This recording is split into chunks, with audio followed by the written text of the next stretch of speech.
భాషల్లో ఆఫర్లు వస్తాయేమో కానీ తెలుగు సినిమాల్లో మాత్రం వాళ్ళకి చోటుండదు. ఇదివరకంటే తెలుగు అమ్మాయిలు హీరోయిన్లు అవ్వడానికి వెనుక ముందు చూసేవాళ్ళు, కానీ ఇప్పుడు ట్రెండ్ మారింది. వాళ్ళు బాలీవుడ్ భామలకి పోటీ పడుతూ తెరపై కనిపిస్తున్నారు.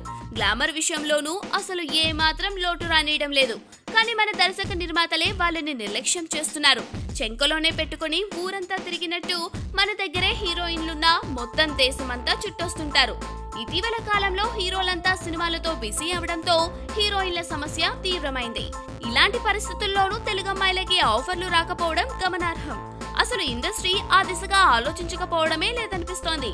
అందాల పోటీల్లో సత్తా చాటి బాలీవుడ్ లో ఆఫర్లు అందుకుంటోంది శోభితా ధూళిపాల. ఆమె పేరు బాలీవుడ్ లో మార్మోగిపోతోంది. 2-3 సినిమాలకి ఒప్పందాలు కుదుర్చుకుంటున్నారు నిర్మాతలు. కానీ మన వాళ్ళు మాత్రం ఆమె గురించి అస్సలు ఆలోచించడం లేదు. మహేష్ బాబు సినిమాలో హీరోయిన్ కోసం తిరగని ఇండస్ట్రీ లేదు. కానీ శోభితా గురించి మాత్రం ఎవ్వరూ ఆలోచించలేదు. నిజానికి మహేష్ పక్కన ఆమె బాగుంటుంది అనేది పరిశీలకుల మాట.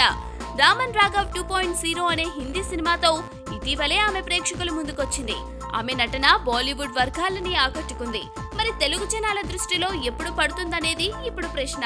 గుంటూరు, విజయవాడ నేపథ్యం ఉన్న శోభిత విదేశాల్లో పుట్టి పెరిగినప్పటికీ తెలుగు చాలా బాగా మాట్లాడుతుంది.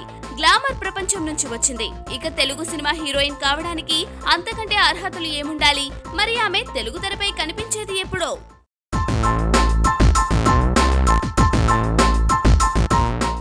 సౌత్ ఇండియాలో రజనీకాంత్ను మించిన స్టార్ ఉన్నాడా?